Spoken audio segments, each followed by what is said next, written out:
थोड़ा पीछे पीछे पीछे लेते जाके। अरे भैया सामने बताओ, ओ भैया कुंडल।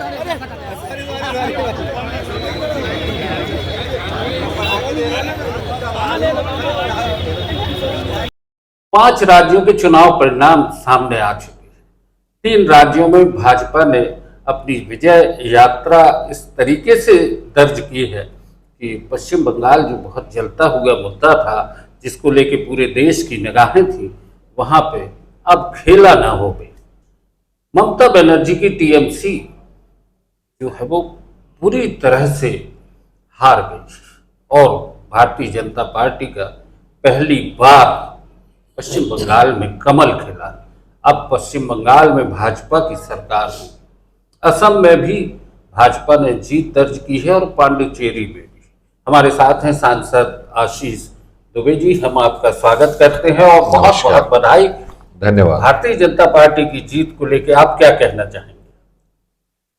इस जीत को मैं ऐसा मानता हूं कि ये बंगाल की जनता की जीत है और उसके साथ साथ ये भारत की जीत है, ये राष्ट्रवाद की जीत है, ये मोदी जी के नेतृत्व की जीत है, ये अमित शाह जी की कुशल रणनीति की जीत है, ये हमारे राष्ट्रीय अध्यक्ष आदरणीय नितिन नवीन जी के मार्गदर्शन में लड़े गए चुनाव में कार्यकर्ताओं की जीत है, उनने जो मेहनत की उनके मार्गदर्शन में। मुझे ऐसा लगता है कि ये जीत कहीं ना कहीं भारतीय जनता पार्टी का कार्यकर्ता जिसने संघर्ष किया और एक लंबे संघर्ष के बाद हमको पश्चिम बंगाल में विजय हासिल हुई। स्वतंत्रता के बाद पहली बार वहां एक राष्ट्रवादी सरकार बनने जा रही है।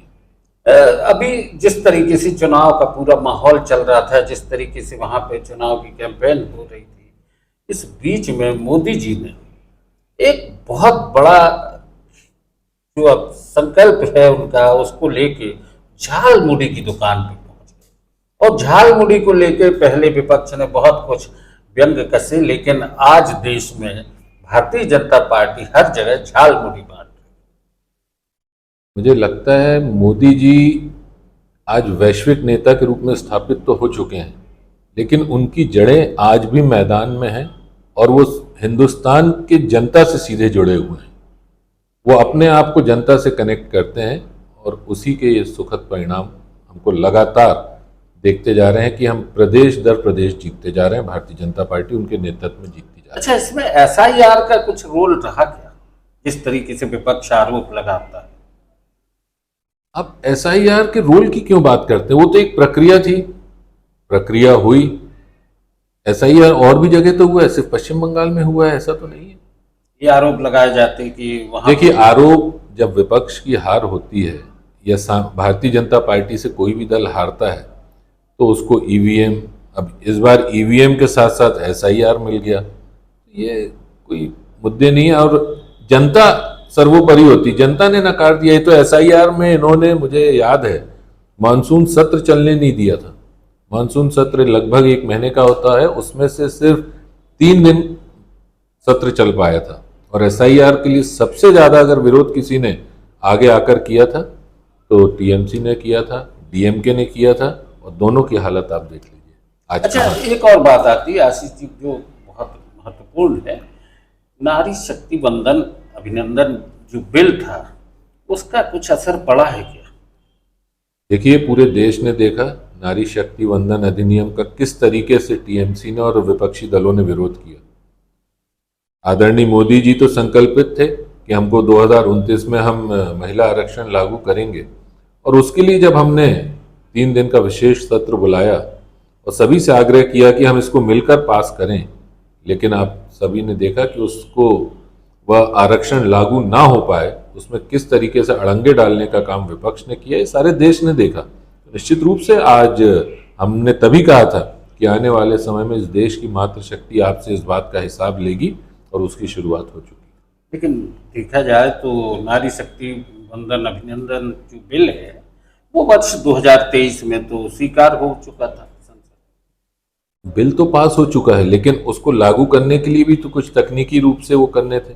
हमको परिसीमन करना होगा, उस हिसाब से सीटें तय करनी पड़ेंगी, तब जाकर तो उसको इम्प्लीमेंट करने के लिए भी कुछ तकनीकी चीजें करना थी, वही तो आगे की प्रक्रिया हम चाह रहे थे। अच्छा, पश्चिम बंगाल में जिस तरीके से देखा जाए, एक मुद्दा ये भी था कि वहां पर कानून व्यवस्थाएं पूरी तौर पर ध्वस्त हो चुकी थी, ये भी एक कारण रहा क्या? निश्चित रूप से ये एक कारण था। और मैं तो आपसे ये कहता हूँ एक बात और, कि आज़ादी के बाद पश्चिम बंगाल में आज के पहले जितनी भी सरकारें बनी, ये तुष्टीकरण की नीति पर चली। इन्होंने धर्म को, जाति को बांटकर पश्चिम बंगाल पर राज किया और पश्चिम बंगाल को बर्बाद किया, चाहे वो कांग्रेस की सरकार रही हो, चाहे वामपंथियों की सरकार रही हो, और चाहे टीएमसी की सरकार रही हो।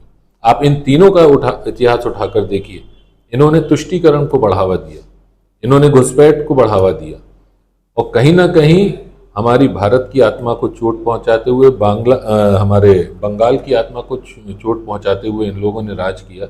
लेकिन इसका समय आने पर मुंहतोड़ जवाब अगर जनता ने वहाँ का दिया है, और आज भारतीय जनता पार्टी के पक्ष में एक बड़ा जनादेश वहाँ की जनता ने दिया, तो ये इसके लिए बंगाल की जनता का अभिनंदन भी करता हूँ, उनका साधुवाद भी ज्ञापित करता हूँ, और ये बंगाल की जीत है।